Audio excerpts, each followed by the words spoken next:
QLD랑 TQQQ로 빠르게 부자 되고 싶으시면요. 성공보다 실패를 먼저 예산에 넣으셔야 됩니다. 대부분 사람들은 실패할 수 있다는 사실을 모르지 않습니다. 다만 말을 안 할 뿐입니다. 팀이든 가족이든 커뮤니티든 구성원들의 가세가 꺾이니까요. 그래서 겉으로는 성공만 말하고 속으로는 실패 시나리오를 조용히 깔아둡니다. 그런데 여기서 인생을 뒤집어 놓는 착각이 하나 생깁니다. 성공하는 사람들은 실패를 안 하니까 나도 실패하지 말아야지. 이렇게 생각하시는 순간 방향이 완전히 반대로 갑니다. 실패 안 하려고 하니까 실행을 못 합니다. 실행을 못 하니까 결과가 안 나옵니다. 결과가 안 나오니까 개선을 못 합니다. 개선하면서 성장하는 건데 개선을 하려면 실패가 있어야 됩니다. QLD와 TQQQ를 처음 사는 분들이 딱 이 함정에 빠집니다. 차트가 조금만 흔들려도 내 선택이 틀렸을까봐 손이 멈춥니다. 한 번 더 떨어지면 어떡하지? 지금 들어가면 꼭지 아닐까? 이 생각이 머리를 점령합니다. 그리고 결국 실행을 못하죠. 실행이 없으니 경험이 없습니다. 경험이 없으니 원칙이 없습니다. 원칙이 없으니 멘탈이 찢어집니다. 그 다음부터는 계좌가 아니라 사람이 무너집니다. 그래서 빠르게 부자 되는 사람들의 공통점은 간단합니다. 실패를 포함해서 설계합니다. 실패를 포함한 예산, 실패를 포함한 계획, 실패를 포함한 데드라인.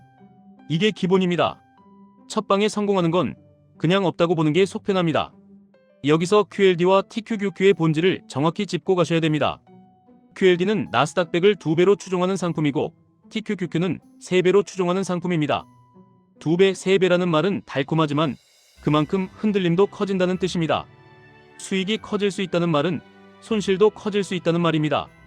그런데 사람은 신기하게도 수익의 2배, 3배는 환호하면서 손실의 2배, 3배는 계산을 안 합니다. 그래서 레버리지에서는 실패 예산이 없으면 언젠가 한 번은 꺾이게 됩니다. 실패 예산이라는 게 뭐냐고요? 한 문장으로 정리해 드리겠습니다. 내가 틀릴 수 있다는 전제를 돈과 시간과 행동으로 미리 반영해 두는 겁니다. 돈으로 반영한다는 건 이런 겁니다. 처음부터 올인하지 않습니다.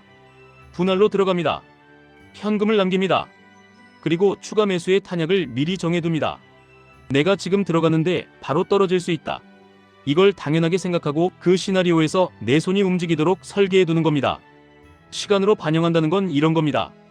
오늘 샀는데 내일 오르길 바라지 않습니다. 레버리지는 특히 더 그렇습니다. 짧게는 변동성이 흔들고 길게는 추세가 보상합니다. 그래서 최소한의 관찰 기간을 미리 정해둡니다. 몇 주는 흔들려도 원칙을 유지한다. 몇 달은 계좌를 흔들어도 루틴을 유지한다. 이 시간을 정하지 않으면 사람은 항상 가장 힘든 날에 원칙을 바꿉니다. 행동으로 반영한다는 건 이런 겁니다. 매수 조건을 정합니다. 추가 매수 조건을 정합니다. 리밸런싱 조건을 정합니다. 그리고 가장 중요한 것, 멈출 조건을 정합니다. 레버리지는 무조건 존버가 답이다. 이런 단순한 말이 아니라 내가 감당 가능한 범위를 넘기면 시스템을 수정한다. 이게 진짜 부자들의 방식입니다. 여기서 많은 분들이 오해합니다. 실패를 인정하면 약해지는 거 아닙니까? 아닙니다. 실패를 인정하는 순간 실행력이 폭발합니다. 왜냐하면 실패해도 괜찮도록 설계했기 때문입니다. 실패가 두렵지 않으니 버튼을 누릅니다. 버튼을 누르니 결과가 생깁니다.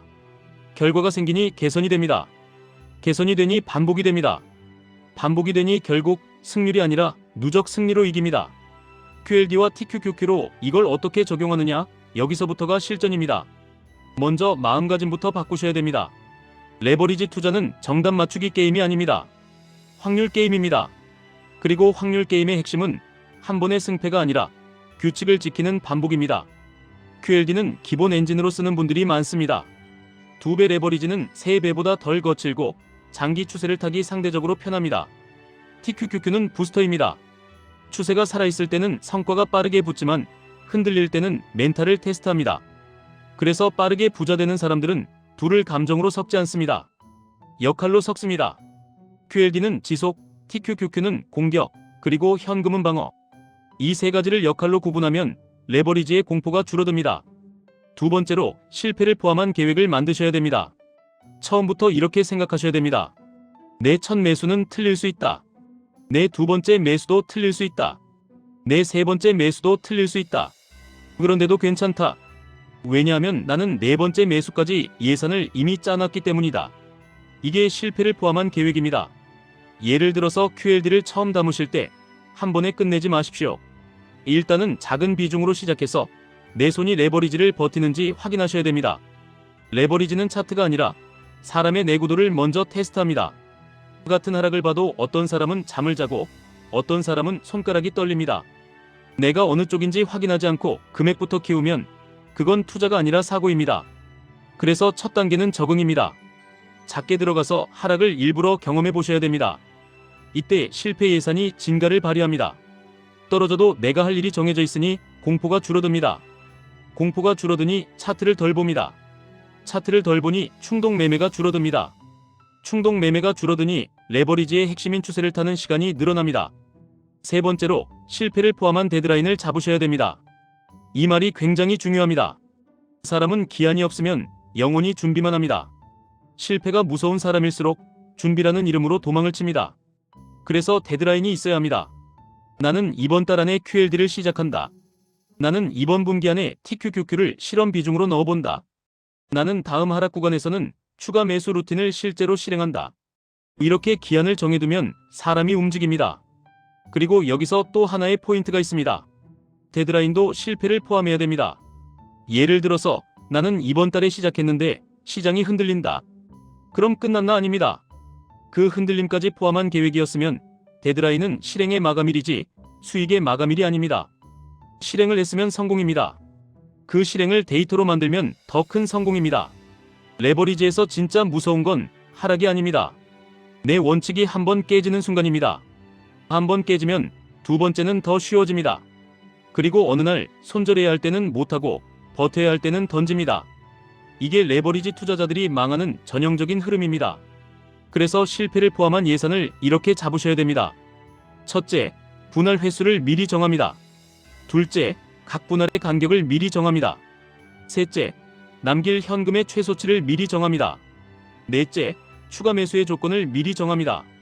다섯째, 내가 감당 불가능하다고 판단하는 신호를 미리 정합니다. 이걸 미리 정해놓으면 시장이 흔들릴 때 생각할 게 줄어듭니다. 생각이 줄어들면 감정도 줄어듭니다. 감정이 줄어들면 계좌가 살아남습니다. 여기서 많은 분들이 묻습니다. 그럼 언제 사야 됩니까? 정답은 없습니다. 다만 원칙은 있습니다. 상승장에서는 분할로 추세를 타고 하락장에서는 분할로 평균을 낮추고 횡보장에서는 리밸런싱으로 균형을 잡는 겁니다. QLD는 비교적 꾸준히, TQQQ는 조건부로 이 감각이 잡히면 난이도가 확 내려갑니다. 또 이렇게 묻습니다. 폭락 오면 끝나는 거 아닙니까? 폭락이 오면 끝나는 건 레버리지가 아니라 계획 없는 사람입니다. 폭락은 원래 옵니다. 그걸 모른 척하면 사고고 온다는 걸 알고 준비하면 이벤트입니다. 실패를 포함한 예산이 있는 사람은 폭락이 오면 멘탈이 아니라 시나리오를 꺼냅니다. 내가 어디서 1차, 어디서 2차, 어디서 3차를 하기로 했는지 그 종이를 꺼내서 그대로 합니다. 그 순간에 흔들리는 사람은 사실 돈이 아니라 확신이 부족했던 겁니다. 확신은 예측이 아니라 설계에서 나옵니다. 또 이렇게 묻습니다.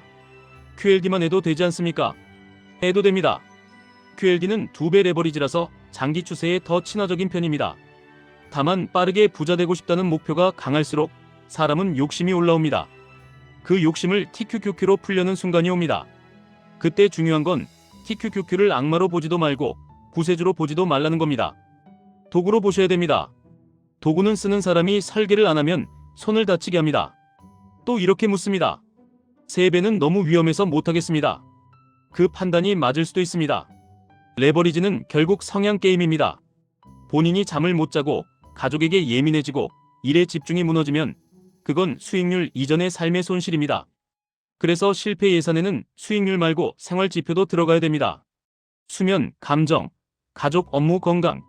이게 무너지면 아무리 계좌가 올라가도 결국 중간에 포기합니다. 중간에 포기하면 레버리지의 장점이 사라집니다. 빠르게 부자 되는 사람들은 여기서 한 번 더 나아갑니다. 실패를 기록합니다. 왜냐하면 실패는 비용이 아니라 데이터이기 때문입니다. 내가 왜 그날 샀는지, 내 기분이 어땠는지, 내 손이 어떤 결정을 했는지 이걸 기록하면 다음이 달라집니다. 레버리지의 고수는 미래를 맞추는 사람이 아니라 자기 자신을 길들이는 사람입니다. 정리하겠습니다. QLD와 TQQQ로 빠르게 가려면 성공의 계획이 아니라 실패의 설계가 먼저입니다. 실패를 포함한 예산을 짜셔야 됩니다. 실패를 포함한 계획을 세우셔야 됩니다. 실패를 포함한 데드라인을 잡으셔야 됩니다. 그러면 실패가 무서워서 멈추는 게 아니라 실패를 데이터로 바꾸면서 앞으로 나가게 됩니다. 그리고 그 반복이 어느 순간 남들보다 훨씬 빠른 속도의 자산 곡선을 만들어냅니다. 마지막으로 한 문장만 더 드리겠습니다. 첫 방에 성공하려고 하지 마십시오. 첫 방에 성공하는 사람은 거의 없습니다. 대신 두 번째, 세 번째, 10번째 시도에서 성공할 수밖에 없는 구조를 만드십시오. 그 구조가 바로 실패를 포함한 설계입니다. 지금까지 1분 투자 하이젠버그였습니다.